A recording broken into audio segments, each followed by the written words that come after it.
तो बाबा साहब जिस समय बॉर्न हिंदू थे, बॉर्न हिंदू से और बुद्धिज्म की तरफ जब जा रहे हैं तो पीछे मुझे क्या क्या नहीं करना है और मैं क्या करूंगा, ये मेरे ख्याल से 22 प्रतिज्ञाओं का 2 हिस्से में बांट सकते हैं कि मैं पीछे ये कर रहा था, ये नहीं करूंगा और अब क्या क्या करूंगा। तो ये मेरे ख्याल से आप सब लोगों को मालूम होगा। इसमें ऐसा कोई आसमान फटने जैसी बात नहीं है। एक मुसलमान अगर हिंदू धर्म में जाएगा तो बोलेगा कि मैं पीछे ये मान रहा था, ये मैं नहीं मानूंगा और अब ये मानूंगा। यही कन्वर्सन का मतलब यही है कि मैं एक किसी खास प्रैक्टिस में हूं और उस प्रैक्टिस को नहीं करूंगा। खास करके शेड्यूल कास्ट के लोगों के लिए तो बहुत नेचुरल है कि जिस धर्म ने उन्हें इतनी ज्यादा पीड़ा दी, इतनी तकलीफें दी, जिसकी क्या विश्व इतिहास में कोई तुलना नहीं है, वहां से निकलकर अगर कोई लिबरेट होता है, मुक्ति के रास्ते पर चलता है, तो इसको लेकर बहुत ज्यादा एजिटेटेड होने की जरूरत नहीं है। लेकिन ऐसी घटनाएं बता रही हैं कि भारत का जो डोमिनेंट, जो प्रभावशाली डिस्कोर्स है, वो इस तरह की बात को नहीं करने दे रहा है। तो हमें लग रहा है कि इस डिबेट के जरिए जो अगर हम कामयाब होते हैं इस डिबेट में, तो हम असल में भारतीय लोकतंत्र का वो हिस्सा क्लेम करेंगे जो कागज पर है और जमीन पर नहीं। एक्चुअली वो अधिकार में मिला हुआ है, लेकिन जब हम उसको एक्सरसाइज करने जा रहे हैं तो आप देख रहे हैं कितना हंगामा हो रहा है। तो ये अगर इस लड़ाई का महत्व इस मामले में है, इसलिए नहीं कि एक व्यक्ति का एक पद है, वो मंत्री था, नहीं है, रहेगा, ये उस कहानी का एक छोटा हिस्सा है, महत्वपूर्ण हिस्सा है, लेकिन इससे आजादी का एक पूरा दायरा खुलेगा।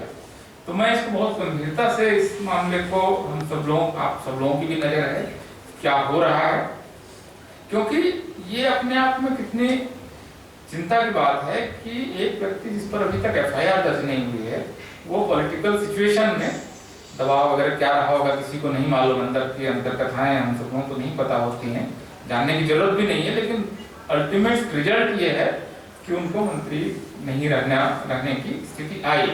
तो आप सिर्फ 22 प्रतिज्ञाएं जो भारत सरकार छापते हैं, भंते जी ने बहुत सही बताया, वॉल्यूम 17 22 प्रतिज्ञाएं उसमें है, इंग्लिश में भारत सरकार ने छापी है, सोशल जस्टिस मिनिस्ट्री ने छापी है, महाराष्ट्र गवर्नमेंट ने छापी है, हिंदी में वॉल्यूम 40 में पूरी की पूरी 22 प्रतिज्ञाएं लिखी हुई हैं जो भारत सरकार के सोशल जस्टिस मिनिस्ट्री ने छापी है।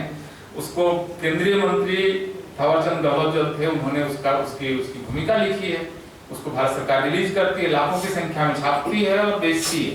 उन 22 प्रतिज्ञाओं को बोलना राजनीति की दुनिया में या व्यवहारिक दुनिया में अपराध की तरह देखा गया, ये अपने आप में चिंता का विषय है।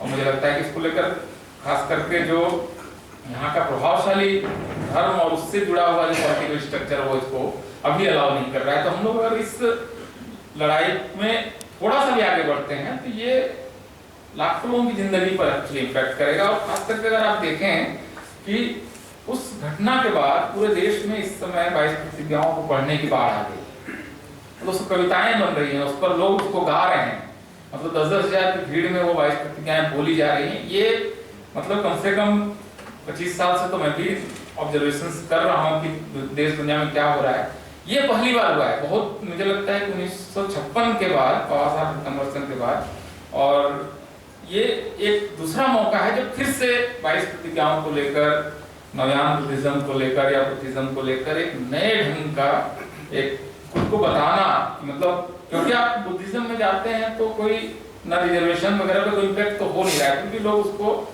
नहीं बता रहे थे, अब वो बताना शुरू हो रहा है। तो मुझे लगता है कि इम्पोर्टेंट है। और मुझे नहीं मालूम कि राजनीति में अगला कदम कौन क्या लेगा, उसमें हम सलाह देने के लिए भी सक्षम नहीं, क्योंकि राजनेता इस मामले में बहुत सबसे सही अपने लिए सोच पाते हैं। लेकिन हमारी पूरी तरह से मंगल कामनाएं रहेंगी। अभी तक में बहन परिवर्तन जी ने जितना कर दिया वही अपने आप में इतना भारी है, इतना बड़ा इतिहास है। इसके बाद अगर वो कुछ भी ना करें तो भी मुझे लगता है कि उन्होंने एक ऐतिहासिक काम कर दिया। बहुत बहुत धन्यवाद।